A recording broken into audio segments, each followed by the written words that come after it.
During busy seasons, we can get really out of balance. We get caught up, wound up, overwhelmed, or just spread a little too thin, especially as sensitive creatives who are very in tune with and responsive to our environments. The energy is high in a busy season. Expectations are high, timelines can be tight, and we can lose track of our own needs while we tend to the demands and the opportunities all around us. Even when we are doing things we love and value, whether for our businesses and the people we serve or the people we love, a constant state of output and productivity is not sustainable. What we need are accessible self-care practices that are easy to find, easy to do, and that allow us to return to balance again through simply receiving and through nourishing our bodies and nervous systems so that we can rest and feel refreshed for a new season in alignment.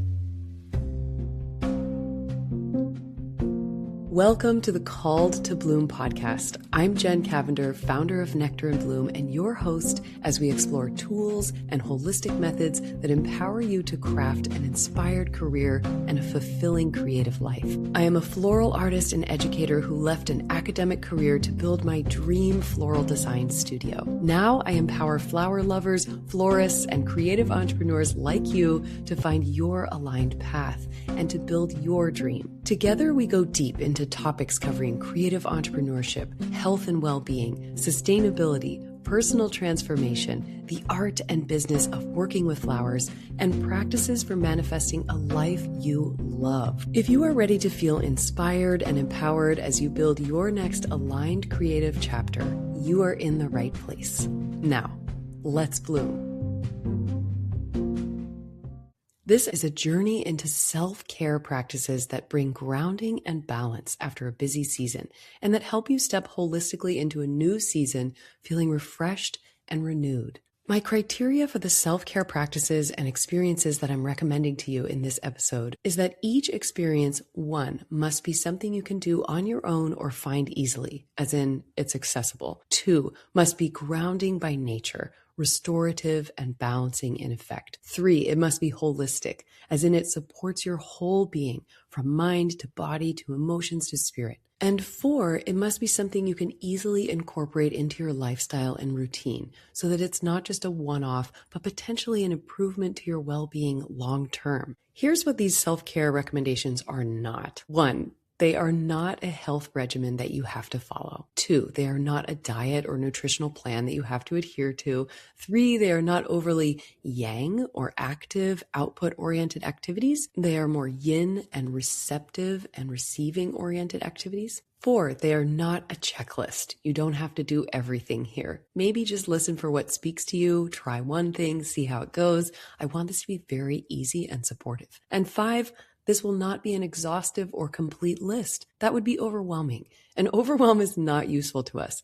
Instead, it's a selective list to highlight a few harmonious practices and experiences that help bring you balance without needing to be encyclopedic. Often having fewer options makes things much more doable and more satisfying anyway. So in this episode, my whole mission is to share with you a curated collection of restorative, refreshing, and realigning experiences that I've organized into 5 holistic categories. I will be sharing with you why each category is balancing and beneficial. Plus, I've included a few specific and accessible self-care practices within each category that I love and that I highly recommend you try when and if they call to you for their balancing and rejuvenating benefits as well. So with those intentions set, let's begin.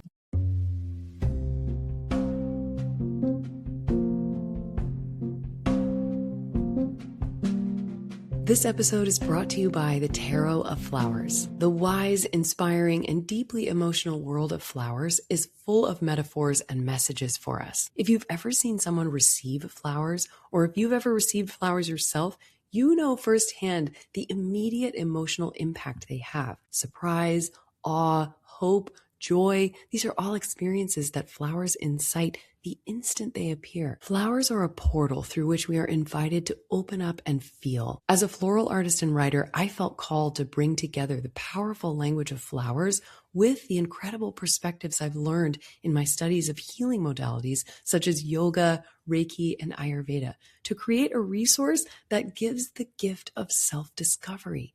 And this is how Tarot of Flowers was born. Tarot of Flowers is a completely original tarot deck based in the traditional archetypes of the tarot and interpreted into the vibrant language of flowers. It includes 78 hand-illustrated cards done by my sister, who's an amazing artist, that are full of softness and emotion. Tarot of Flowers also includes a complete guidebook that I wrote that includes everything you need to know about tarot, how to use your deck, how to pull cards and do readings, as well as complete meanings for each of the floral cards. You don't need to be an expert in tarot. You don't even need to know how to use tarot. You can be a brand new beginner to oracle decks, or you can be an experienced tarot reader and still enjoy Tarot of Flowers. Tarot of Flowers is available in my online shop at nectarandbloomfloral.com, and it's a perfect gift for any florist, flower lover, gardener, or seeker. And it's also a perfect addition to your self-care routine. I like to bring a Tarot of Flowers deck to my weekly yoga class, and my students love drawing insights from the wisdom of flowers, especially after practice when our bodies and minds are more open and more aligned. As a Called to Bloom listener, you can get 10% off your first Tarot of Flowers purchase. Use the discount code Called to Bloom. That's CALLEDTOBLOOM, one word, at checkout. And now back to our episode.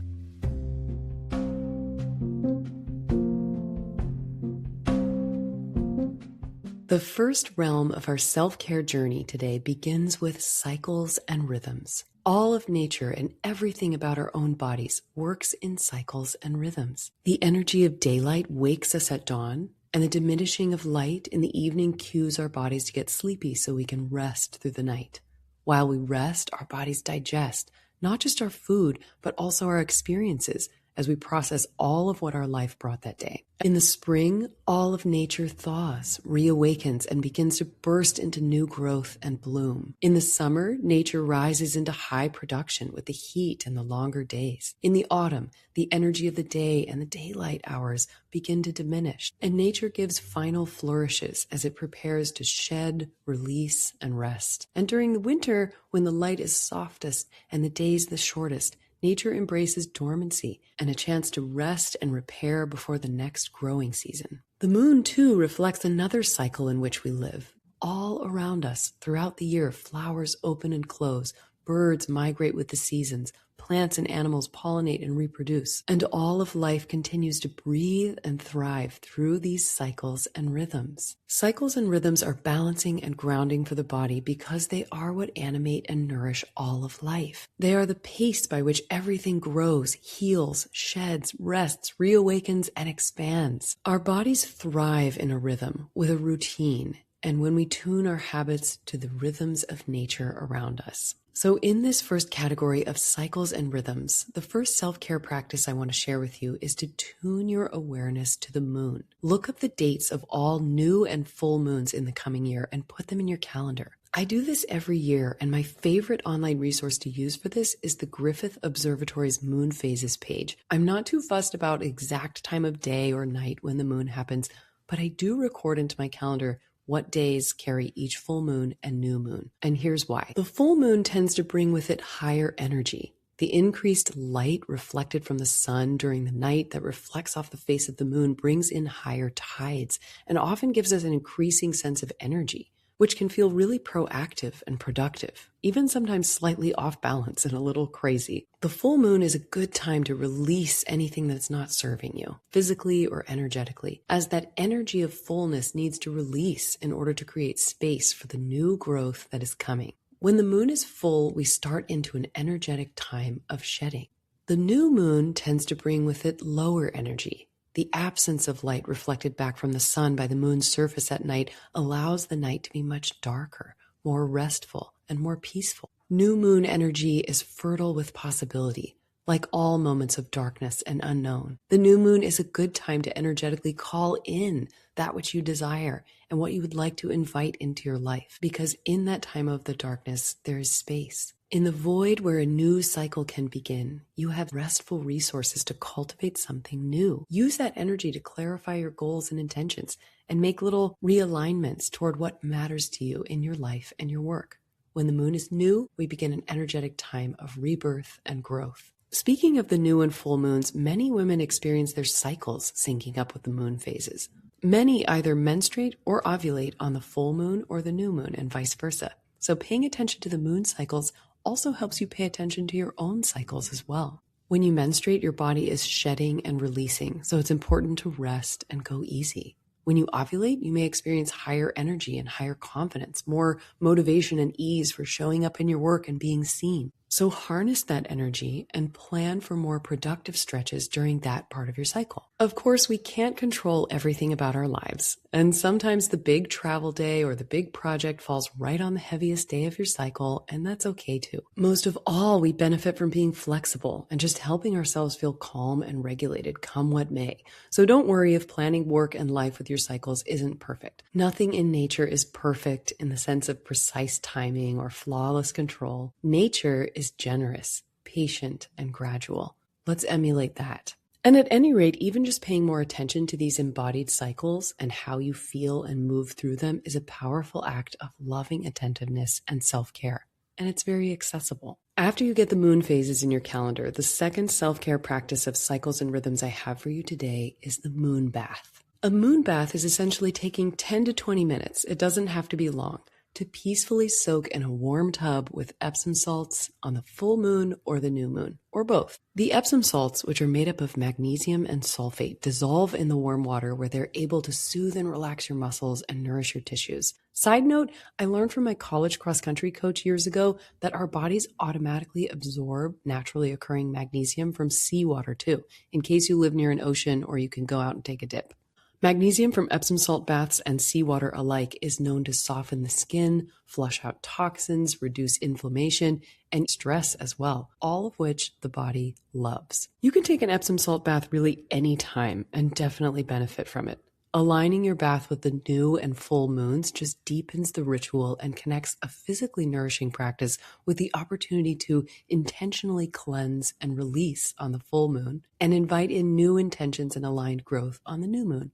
Our bodies are made up of around 60% water, and just as the moon's phases pull on the bodies of water on Earth, causing the tides, the moon's phases also impact and influence our watery bodies as well. It's powerful to consider and sense that.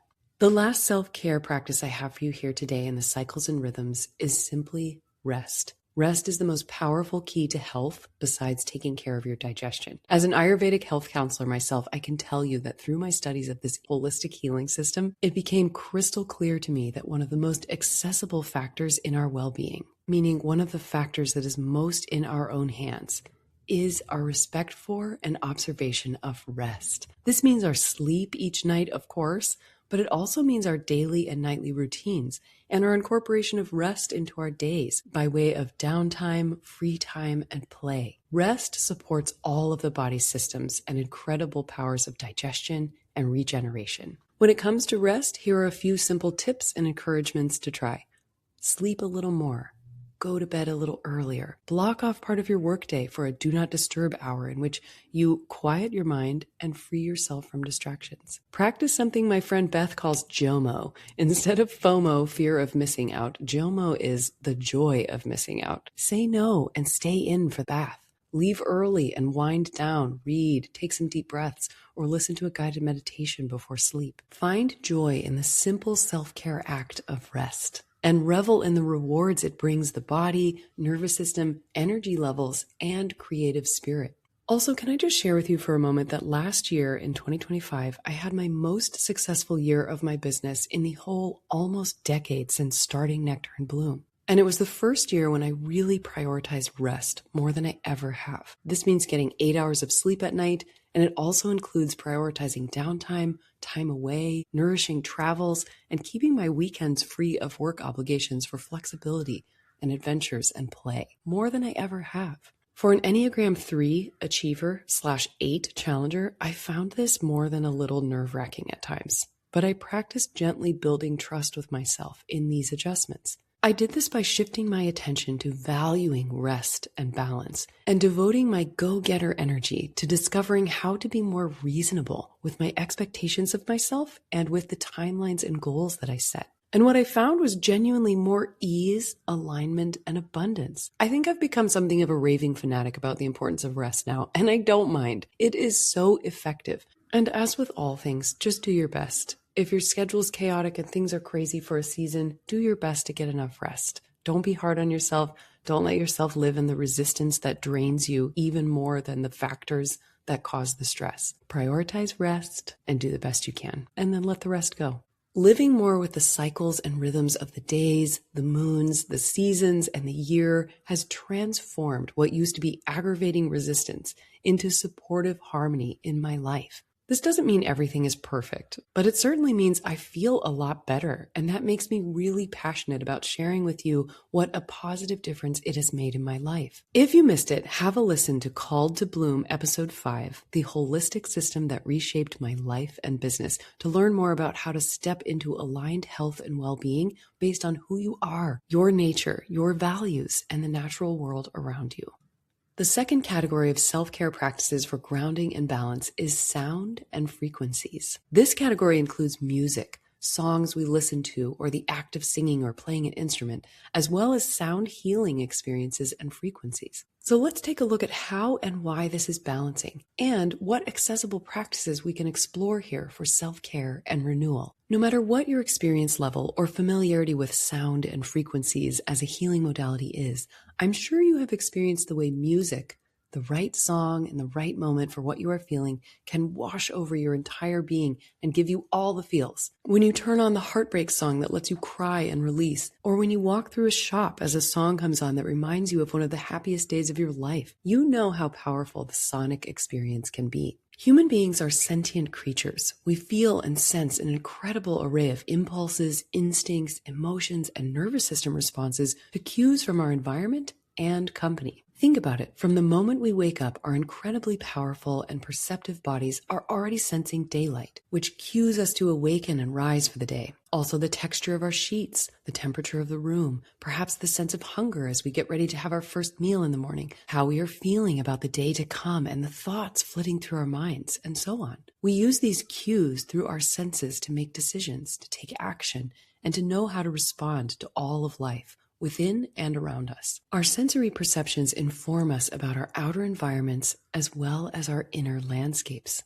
While we typically think of music and sound as a cue for the ear and for our sense of hearing predominantly, in truth, sound is something we also feel through our skin, deep within our bones, and the not so tangible but immensely present emotional body as well. Sound is actually one of the most interesting tools we have for impacting how we feel.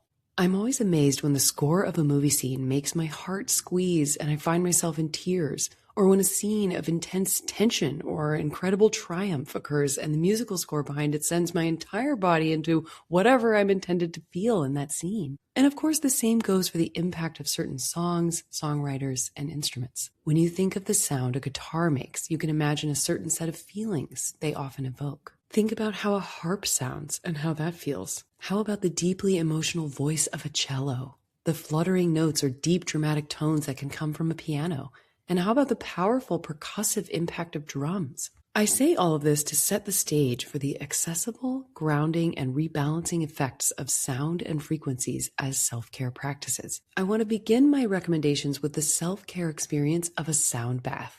If you've never heard of or experienced this, it's an immersive, relaxing experience in sound, sometimes offered after a yoga class, but also often offered as an experience on its own in places like yoga studios, during which you lie down comfortably with blankets or pillows or bolsters, and a practitioner creates a tonal and harmonic soundscape using instruments that create deep and sustained vibrations that wash over your body and tune your nervous system into a deeply relaxed state. Instead of there being regular beats or a progression like a song, you are surrounded by pure, resonant vibrations and tones that cue the body on a cellular level to slow down, relax, and enter that restful meditative state that allows your body and mind to process, to release, and return feeling refreshed. Sound pours over you and allows your other senses to rest while you are transported on its frequencies into a deeper, restful space. A sound bath can shift the nervous system out of sympathetic fight or flight and into that parasympathetic rest and digest mode. It resonates in your body, again, on a cellular level, to release tension and to improve circulation, to shift your brain into those slower and more meditative alpha and theta brain waves, which allow you to drop into a more meditative state. And it can even help balance hormones by reducing the stress hormone cortisol. Pretty awesome. And it's something you can just receive as you rest, which is incredibly nourishing when it comes to the zillion input perceptions we gather and the zillion output activities we do that fill our days.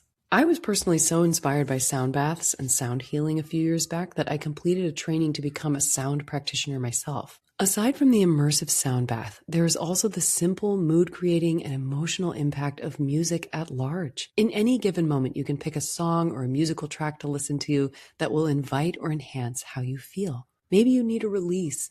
Maybe you need something calming. Music is as diverse as the weather, which is also about as diverse as our emotions. So whatever you need to feel to return to harmony, you can make a simple practice of looking up a song or an instrumental track to invite that. Going to see live music or a concert of any kind that speaks to you has a wonderfully moving and immersive effect too. Then there's the deeply moving and energy-releasing experience of singing or playing an instrument. This is where you really allow yourself to embody and participate physically in the creation of sound and frequencies. If you don't consider yourself a singer, you don't play an instrument, and even if you think that you're tone deaf and incapable with music, not to worry. The practice to try here is just to make a little space to embody the healing frequencies of music by inviting yourself to make sound as you sing or hum in the shower, while cooking, or following along with a song you have playing anytime. For me, when I play my guitar and sing, something happens where time and my sense of a separate self fall away, and I'm lost in a good way, or immersed in this big textured sensory experience that feels a lot like moving color and light, or rivers and muscle of color, something poetic and transcendent. Of course, sometimes I go to play and I feel like I've forgotten how to pick the chords, or my voice is rusty. But if we can move through that initial resistance, that gateway into a peaceful creative flow is right there beneath the surface. And I can tell you with confidence that I have never once in my life played my guitar and then wished afterward that I hadn't. Actually, the total opposite. Often when we put something off, we need it the most, especially when it is something grounding, nourishing, and beneficial. So make a date with yourself to sing or listen to music or play an instrument, whatever feels fun, and keep it, even if you're not in the mood.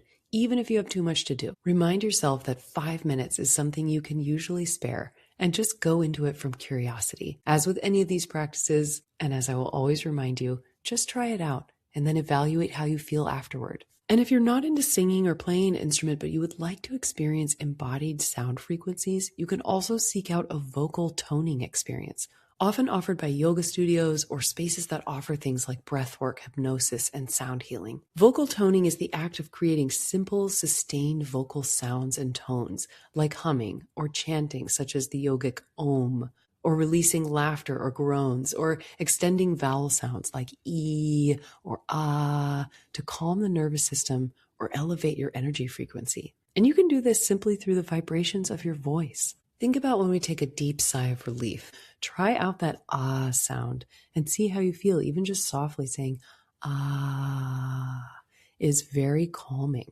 So that's a way to explore the effects of vocal toning. As a last note here on the balancing effects of sound and frequencies, if you can't find or make it to a sound bath or a sound healing circle in person, you can also easily find healing sound frequencies on many online platforms, including Spotify, YouTube, Pandora, that's just to name a few. Look up solfeggio frequencies. These are often a great way to search for all kinds of spiritual and healing frequencies, or frequencies for calm, pain relief, forgiveness, love, abundance, inner peace, you name it. Keep this one in mind. Also, if you follow me on Spotify, I'm on there as Jen Legadrost Cavender. I've created a few playlists with healing frequency tracks that I love. One is aptly called Frequencies, and the other is called Yoga Nidra. So you can always check those out too.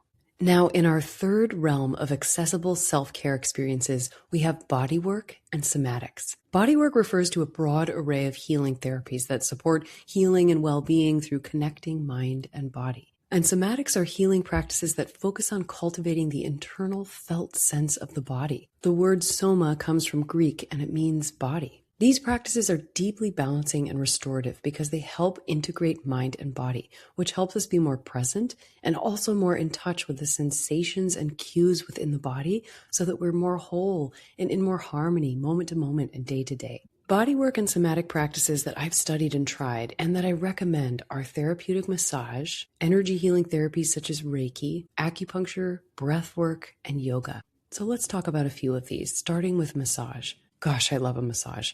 It is simply one of the most glorious things in life that just makes me feel incredible. Plus, this hands-on therapy helps you relax, releases muscle tension, improves circulation, helps with body alignment, and leaves you feeling rested and refreshed. There are so many different types of massage, so you can explore and see which is best for you. Some like a gentle, rhythmic Swedish massage, while others like a more intensive Thai massage or a therapeutic deep tissue or sports massage.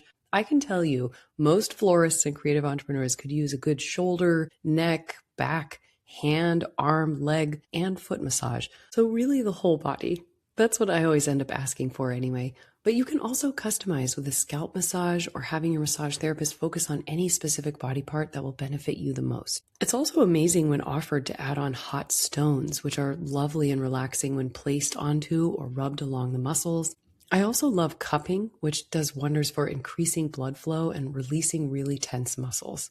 One last tip here, anything we want to do for our well-being becomes easier when we remove barriers to access. I used to think that people who had a massage therapist come to their home must have an exorbitant budget for that kind of experience. But this past year, I looked into it, and aside from a small travel fee, the rates were the same. Having our massage therapist come set up a bed in my studio made a massage that much easier, more accessible, and just lovely. And so I wanted to share that tip with you in case getting to a place where you can get a massage is keeping you from fitting it into your life. Look into having someone come to you. Another practice I've studied because I found it so powerful and fascinating as a method of healing bodywork is Reiki. Within Reiki, which is an ancient Japanese form of healing touch and energy therapy, a practitioner works with your body through channeling loving and healing energy, which they bring to you through gentle touch and also hovering their hands over areas of the body to release energetic and emotional blockages. It also helps to cleanse and clear the energy aura, to rebalance and realign the chakras, and to help reestablish a healthy flow of healing energy through the body. When I first went to a Reiki session myself, I will admit I was a little skeptical. But through receiving Reiki from different practitioners and through my own studies, I realized two things. One, even if you are skeptical and can't wrap your head around the movement of energy as a healing modality, you are still spending an hour relaxed on a bed in the care of a trained healer, listening to soothing music as they work on your energy and your body in ways that you may or may not immediately perceive. But there you are, making space to relax, rest, and be cared for. That is powerful on its own. And two, I found that I really do have both subtle and powerful releases, sensations, and shifts during and also after a Reiki session. I have felt sensations in my body. I felt the need to cry or laugh, which is a very normal release of energy from the body. And I have often received really insightful messages and downloads, either from just resting there or from the practitioner themselves who shared insights with me afterward that came to them during my session. Very cool.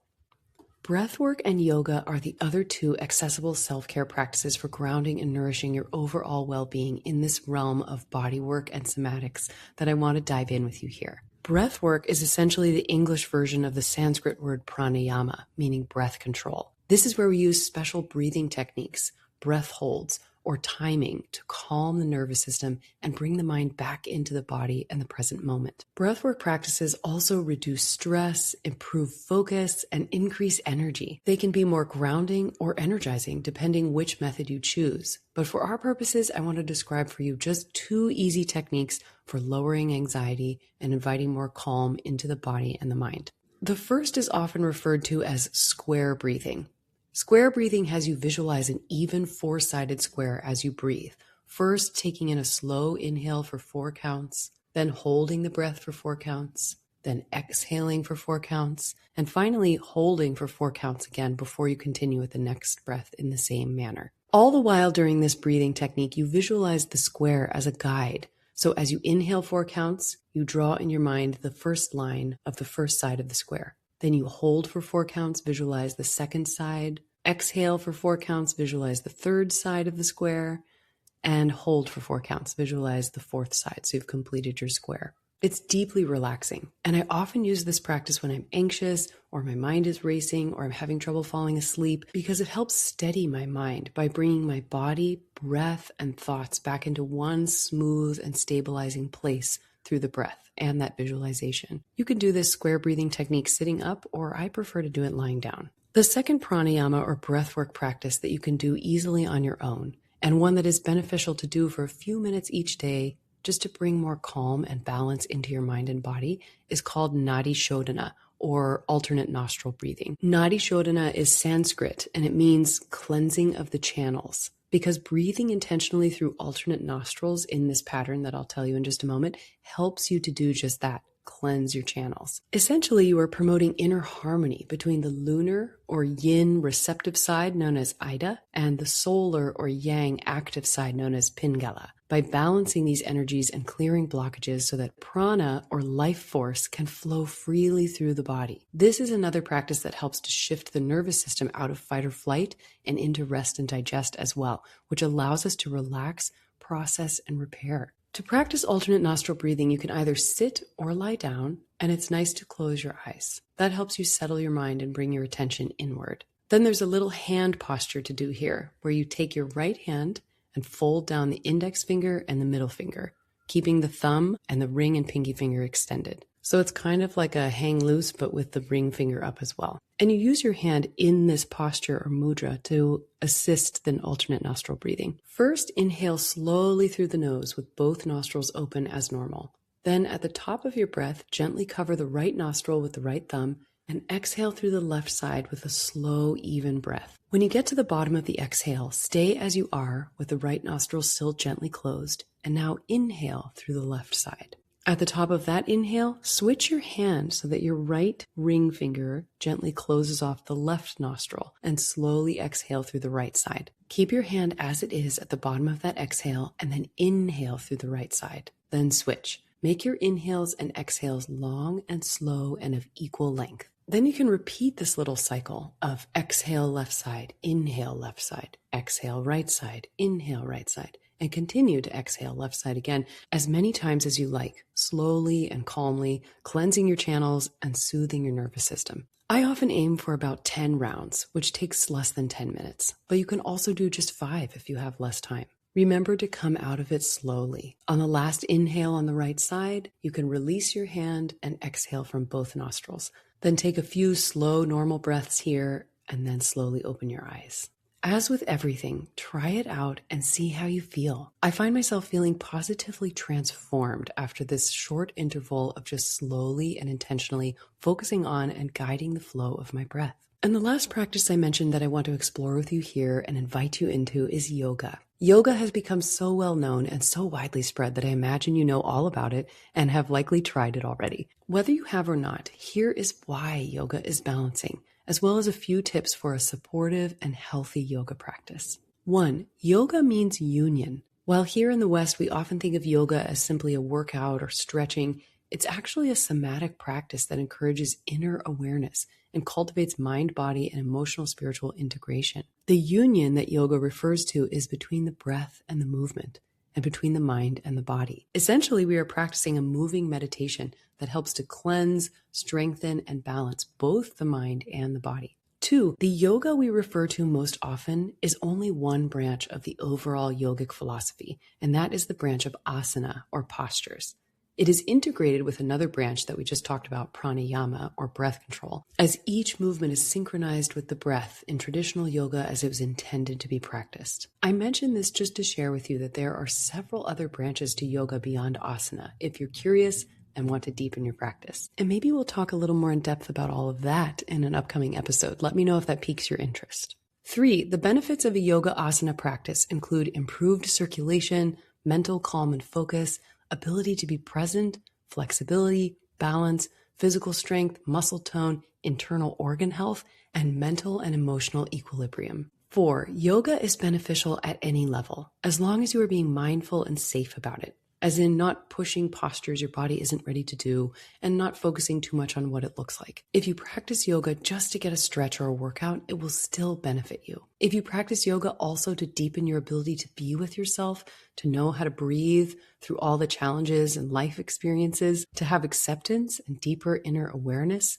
and to cultivate compassion and an open heart, it will benefit you even more. And 5, treat yoga as a moving meditation. Let the movements, postures, and intentional breathing guide you inward, where you find slow but profound healing. Somatic practices like traditional and intentional yoga asana practice help us to get out of our heads and back into our bodies, where we can release and realign through the supportive routine and the space to breathe that yoga provides. Plus, it's encouraging to breathe and move in community, in sync with others, which is deeply beneficial and also something we'll talk more about in just a moment. Now for the 4th category on our self-care journey. This is where we explore practices that nurture introspection and reflection. Introspection and reflection are actions that help us to slow down and make meaning of our experiences. I remember hearing a TED Talk years ago, and I wish I could remember who it was, but the gist of their point was that things happen in life. Some wonderful, some incredibly challenging, and so many things in between. But it is up to us to find the meaning, to discover and understand how this is helping us grow, and ultimately why everything that happens for us in life is part of our divine unfolding. Put simply, we can't make meaning out of our experiences when we are moving so fast that we don't have any space to reflect. If we are constantly producing creative work, we don't realize the wealth of creative content we've already captured that's available to share and use and promote our offerings, thereby supporting our businesses by inviting potential clients and customers into the solutions and experiences that we offer and serve.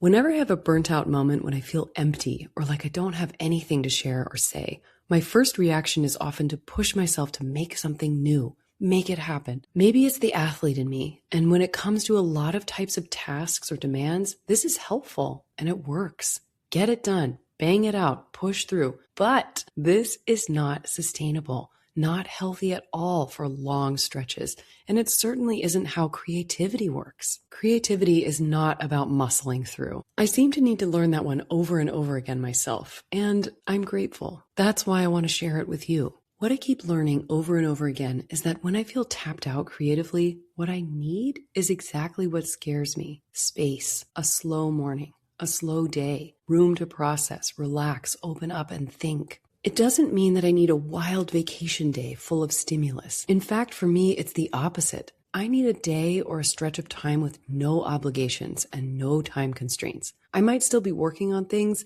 but I need space to journal or go for a walk or take care of the garden, stretch, things like that. I talk more about this in Call to Bloom episode 4, Recovering from Burnout, How to Get Unstuck and Re-Inspired. So have a listen there if you missed that one. And my greatest encouragement for you here is that activities that support introspection or time and space to look within or time to look back and make meaning are powerful to your sense of accomplishment, fulfillment, and well-being too. The new year is a great time for introspection and reflection in particular. We've just come through the holidays. We are all just slowly coming back after the final flourishes of the year. And here in the Northern Hemisphere, spring has not yet returned. So all of nature is still dormant and resting. Very encouraging for us to do the same. I imagine if you live in the Southern Hemisphere, though, that it being high summer and just after the holidays as well, it's also a good time to cool off and make room to reflect and set intentions too. Introspection and reflection practices are like inner housekeeping.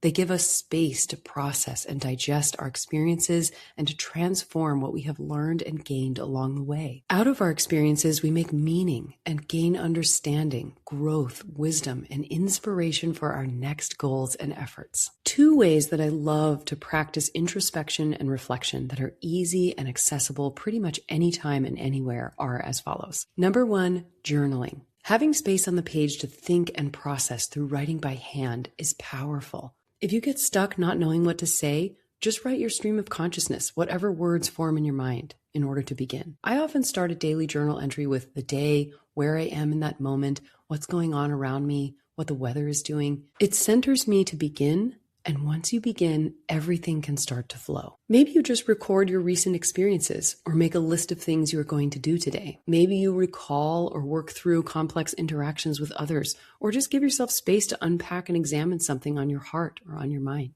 Sometimes I just start journaling by writing down things I'm grateful for, which is a great mood elevating move too, especially when I'm down. I love to journal in the new year about the biggest lessons, victories, and gifts of the year gone by, sometimes going month by month. Then I'll journal about my goals and aspirations for the new year. I don't use the term resolutions intentionally because it feels kind of shame-linked and like there are things you have to feel bad about until you resolve them. Instead, I like to express gratitude and appreciation for the lessons that I've been learning. And I like to write out what I aspire to and what goals I would like to achieve for the new year. The second tool for introspection and reflection that I love and recommend is an oracle deck. I love a good oracle deck or a tarot deck, which is fully why I was inspired to create my own deck based on the wisdom of flowers, where I could integrate my studies in healing modalities with my knowledge of the wise messages flowers carry into the archetypes of tarot to share a bountiful body of meaning and messages that flowers give us. Drawing a card from any oracle deck is like drawing up a magical mirror to look inside and hear what your deep inner knowing is trying to share with you. It is a ritual that makes space to open up, listen, reflect, and make connections.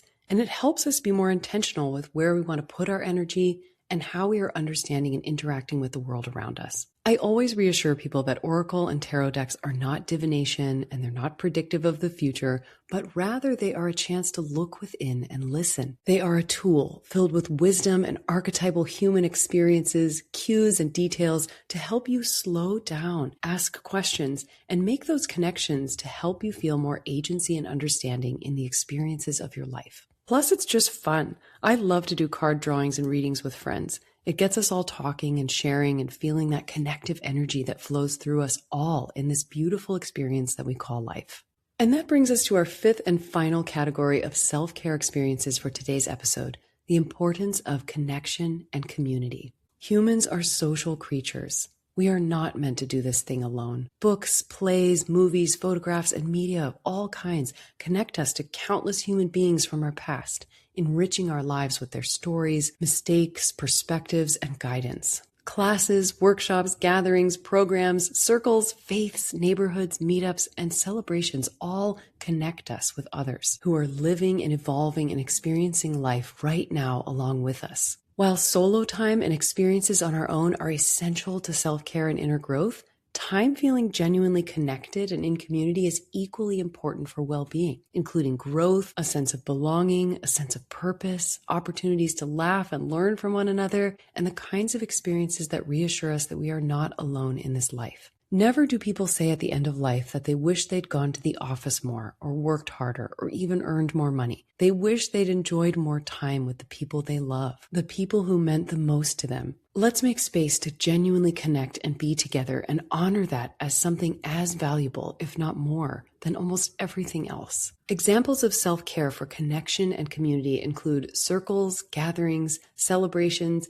dates with friends, classes and workshops, meetups, a cafe date, a dinner party, a walkie-talkie, as my mom calls dates to go for a walk and catch up together, you name it. And being together is just simply balancing and reassuring, period. If you are a solopreneur or you work from home, you can probably relate to the experience of getting out of your office or studio for a minute, maybe to run an errand, and feeling this rush of reassurance or something just energy giving, simply by seeing other people out doing what they're doing around your town too. I've taken a break before on a work day to do something like go for a quick run at the beach between meetings and found that seeing all these people on a random Tuesday morning walking or surfing or lounging to be so delightful and reassuring. Like, oh my gosh, look at all these people who are not in their office working. It is okay to take a break or have a weird schedule or be on vacation or even be retired. It really helps me get out of my head when my achiever side has taken over and thinks that the only way to get there is to be in my workspace making progress. This is where I have an extra appreciation